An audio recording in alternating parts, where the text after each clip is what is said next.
Attention mga SSS members at SSS pensioners, kakapasok lang ang SSS may tatlong hangad para sa inyo nitong taon 2025. Ano nga ba ito? Pag-uusapan natin mamaya-maya. Hold up.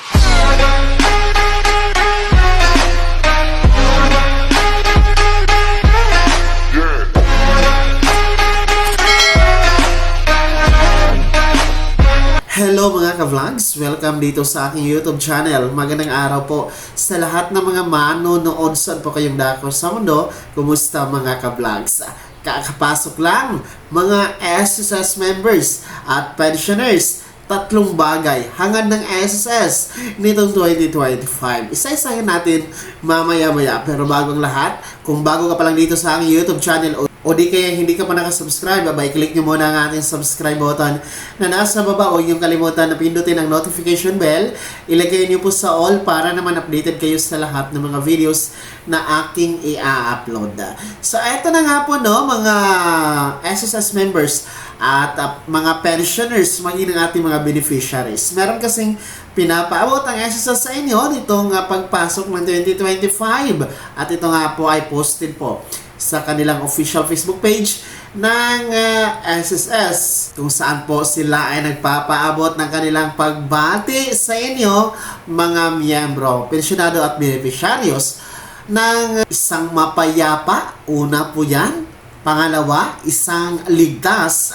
At pangatlo, isang masaganang bagong taon 2025 para sa inyo. So ayan po ang hangad po ng SSS nitong taon 2025, dahil nga po tayo ngayon ay talagang sasabak na po nitong 2025. Syempre, yan po ay para sa mga miyembro na masagana po, no? Masagana, ligtas at mapayapa itong buong taon ng 2025. Of course, yan naman po talaga ang ating hangarin, no, na magkaroon po ng masagana, payapa at ligtas na taon para po magampanan natin, maibigay natin ang ating mga tungkulin no, sa ating pamilya, sa ating trabaho, sa ating komunidad. So, simple lamang ang mga bagay na yan, pero napakahalaga no, para makamtan po natin ang isang masagana at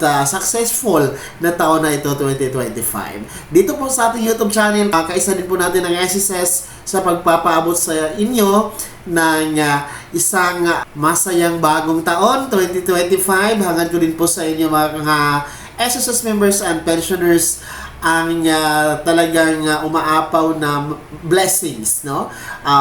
Malusog na pangangatawan, talagang maibigay po natin ang ating mga pangangailangan at katulad sa SSS, isang ligtas na 2025. Kayo, mga SSS members at mga pensioners, ano po ang inyong hiling ngayong 2025? Ano po ang inyong inaasahan, no, na mangyari yung 2025? I-komento nyo po, no, kung ano po ang inyong New Year's resolution, no? I-comment nyo po sa comment section na nasa baba. Pakilakip ng buong pangalan at kung taga saan kayo. Bago ako magtapos sa video na to, kung gusto nyo pong sumuporta sa aking YouTube channel, maaari nyo nang i-click ang subscribe button na nasa baba. Huwag nyo kalimutan na pinutin ang notification bell. Ilagay nyo po sa all para naman updated kayo sa lahat ng mga videos na aking i-upload. Maaari nyo rin i-like ang video na to. At kung meron ka pang mga katanungan, maaari nyo i-komento sa comment section na nasa baba. Paki-follow na din po ang aking official Facebook page na nasa screen nyo. Muli po ako si Daniel Timpawan na nagsasabing dito sa aking YouTube channel, Pawang Katotohanan at lahat totoo lamang.